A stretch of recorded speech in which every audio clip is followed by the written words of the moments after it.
Pernah suatu saat Nabi memuji ada seorang nakal itu diterima tobatnya Allah karena di jalan ketemu anjing, kemudian ngasih minum anjing itu dan Allah mengampuni. Meskipun secara hukum usul fikih tidak bisa digeneralisir. Misalnya kalau minumin anjing satu surga, kalau 100 tambah surga. Nanti lupa minumin manusia gara-gara kebanyakan minumin anjing gitu. Tapi apapun itu faktanya ada cerita di hadis seperti itu. Kemudian menyangkut komunitas internasional yang beberapa diantaranya tentu beda agama, beda keyakinan. Saya mau membacakan cerita di kitab Ar-Risalah Al-Qushairiyah. Jadi saya hanya membantu referensi-referensi yang diajarkan guru-guru kita. Ar-Risalah Al-Qushairiyah adalah kitab kesayangan Mbah Maimun karena dulu mbah beliau dapat ijazah dari Sayyid Umar Sato, kakaknya Sayyid Abi Bakar Sato yang punya kitab I'anatul Thalibin. Dan kitab itu dibawa ke Indonesia sampai ke saya sebagai murid beliau. Di antara yang disebut dalam Ar-Risalah Al-Qushairiyah ini Thariqatu Ahlil Ilm, kitab Ar-Risalah Al-Qushairiyah itu. Saya baca nasnya atau ibaratnya atau teksnya. Sami'tu ba'dal ulama yaqulu istadhafa majusiyun Ibrahim al-Khalil alaihi salam faqala bisyarti antuslima.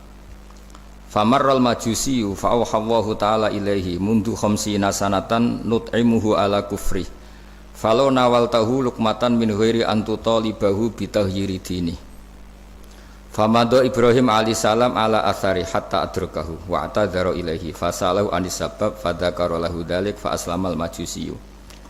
Jadi suatu saat Nabi Ibrahim itu kan terkenal Abu Duyuf, orang yang mesti menservis tamu-tamu itu.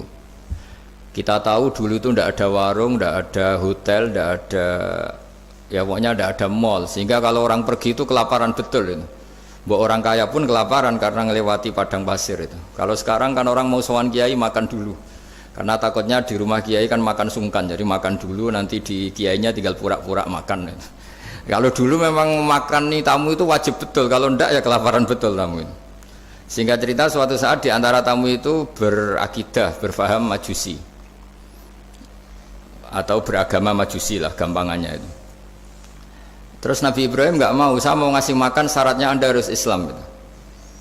Akhirnya orang ini putus asa kemudian meninggalkan Nabi Ibrahim. Saat orang itu meninggalkan Nabi Ibrahim, Allah memberi wahyu ke Nabi Ibrahim. Orang itu umurnya 50 tahun dan dia hidup karena tak kasih makan. Terus kata Allah, mundu khamsina sanatan nut'imuhu ala kufri. Saya yang Tuhan saja ngasih makan dia 50 tahun tanpa syarat dia harus Islam. Kamu baru dimintai makan sehari mensyaratkan Islam. Walhasil terus Nabi Ibrahim ngejar orang Majusi itu terus monggo-monggo makan di rumah saya. Singkat cerita terus orang Majusi itu tanya, kenapa Anda berubah pikiran? Terus Nabi Ibrahim cerita bahwa beliau ditegur Allah kemudian harus melakukan itu. Jadi cerita-cerita seperti itu banyak. Dulu kita dengar para kiai sering cerita ketika seorang Yahudi rumahnya diusir Amr bin As untuk pembangunan masjid. Ketika lapor ke Sayyidina Umar, masjid itu yang mengambil tanahnya orang Yahudi harus dikembalikan ke orang Yahudi. Dulu guru-guru kita juga sering cerita Sayyidina Ali itu pedangnya dicuri sama orang Yahudi. Ketika ketemu di pasar atau di jalan, kemudian Sayyidina Ali yakin itu pedangnya, dilaporkan ke Qadhi Syurah. Setelah itu Sayyidina Ali diminta, buktinya apa? Saksinya siapa? Kalau itu pedang Anda, saksinya Hasan dan Husain. Tapi kata hakim, Sayyid Hasan Husain itu keluarga Anda, tidak sah jadi saksi.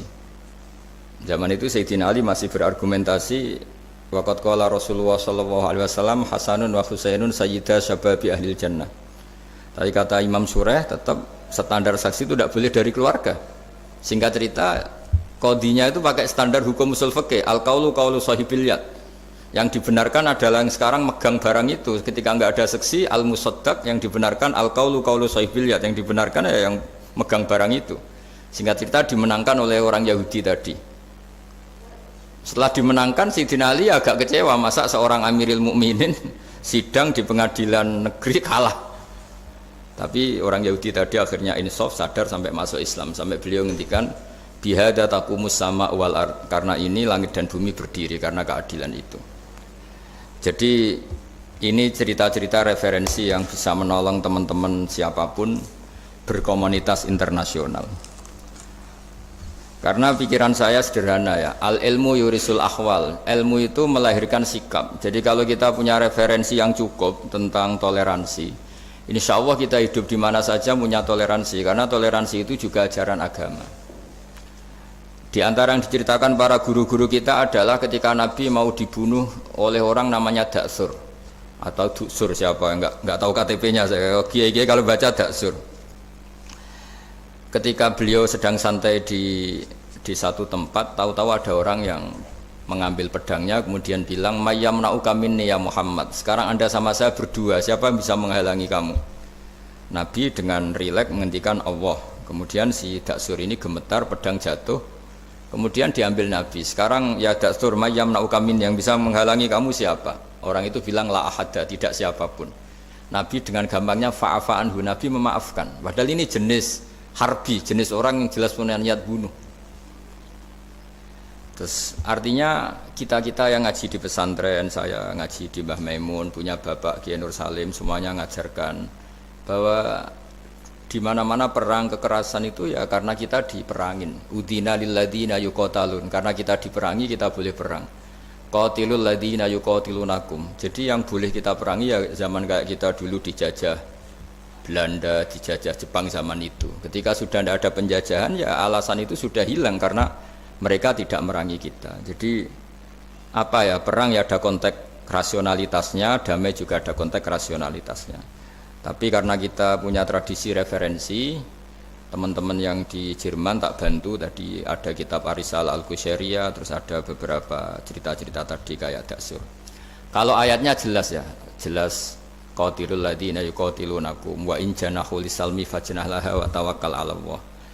Bahkan seperti yang diceritakan Profesor Quraisy tadi, yang sedang kita benci pun bisa saja suatu saat teman. Dalam surat Mumtahanah itu atau Mumtahinah ada ayat asawwau ayyaj'ala bainakum wa bainal ladzina ataitum minhum mawaddah. Bisa saja orang yang sekarang kamu benci suatu saat kamu cintai. Wallahu qadir, itu Allah Maha Kuasa.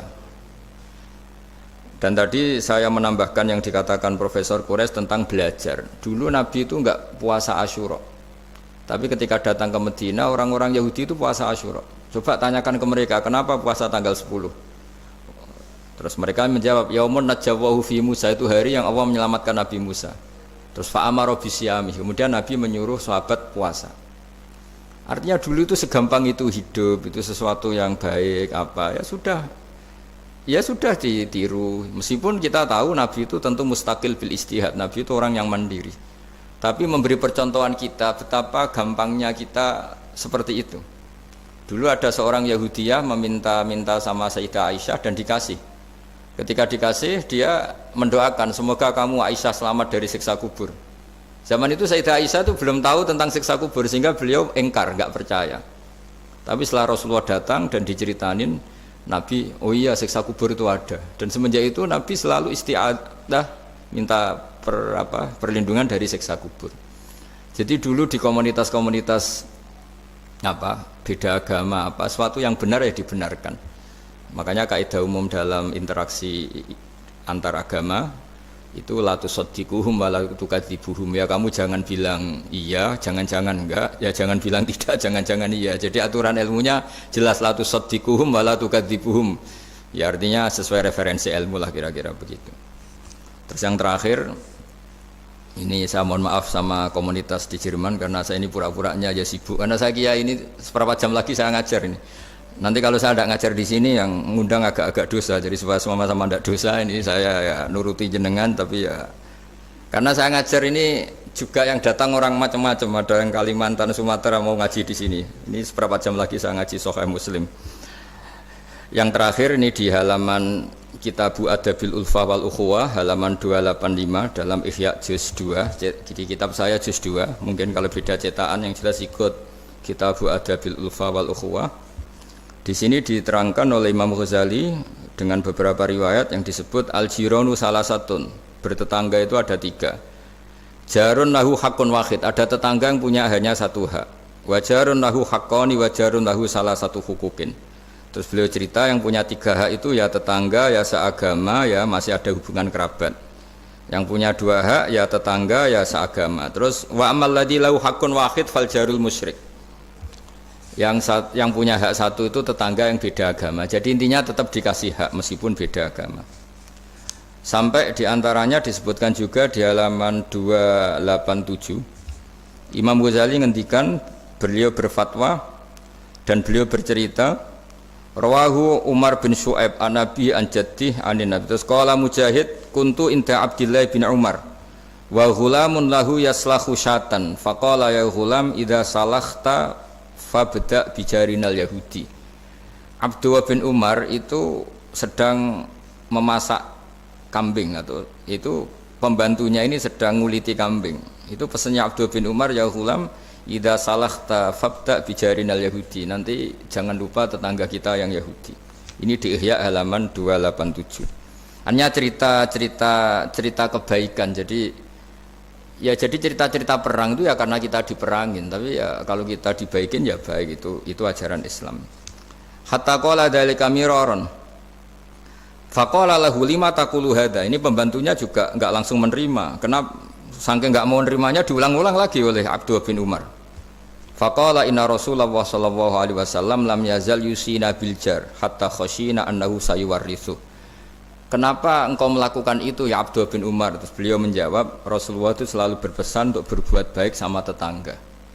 Tadi kita tahu kalau tetangga punya 3 hak, berarti seagama, ada hubungan kerabat, hakul jar, berarti 3. Ada yang seagama dan tidak punya hubungan kerabat, berarti punya 2 hak, yaitu satu agama dan kerabat. Ada yang punya 1 hak saja, ya tidak keluarga, tidak seagama, tapi karena tetangga, itu juga tetap punya hak. Dan itu pun masuk kategori lam yazal yusina bil jar, termasuk orang-orang yang harus kita baikin. Ya kalau di Qur'annya kayak tadi ya, qatilul ladzina yuqatilunakum, boleh merangi ya yang merangi kita. Udzina lil ladzina yuqatalun, diberi hak merangi ya sama yang merangi kita, bukan yang tidak merangi kita. Terus waqala Hisyam, kanal Hasanu la yara ba'san antut imal jarul yahudiyya wan nasraniyya min udkhiyatik. Bahkan sebagian ulama di sini disebut Hasan Basri berpendapat kalau berkorban, kalau punya tetangga Yahudi yang butuh enggak apa-apa dikasih dagingnya. Ini di halaman Ihya 287 juz 2. Jadi dari cerita-cerita itu dan referensi-referensi itu, teman-teman di Jerman enggak usah khawatir lah kalau kiai-kiai kayak kita itu berfatwa enggak boleh berkomunitas internasional nanti takut begini ndak lah. Kita bacanya ya sama seperti yang dibaca Profesor Kures, sama yang dibaca guru-guru kita. Jadi itu kalau boleh dikatakan sumbangan saya lah, bahwa di kita di pesantren itu ajaran-ajarannya juga seperti itu. Dan tadi beberapa kita saya sebutkan halamannya supaya bisa dicari, supaya tidak kelihatan hoax, juga tidak bikinan saya gitu, supaya jelas itu. Dan saya mohon maaf karena nggak bisa ngikuti sampai selesai, tapi saya ngapresiasi, semoga jadi syawal yang baik, minal aidin wal faizin.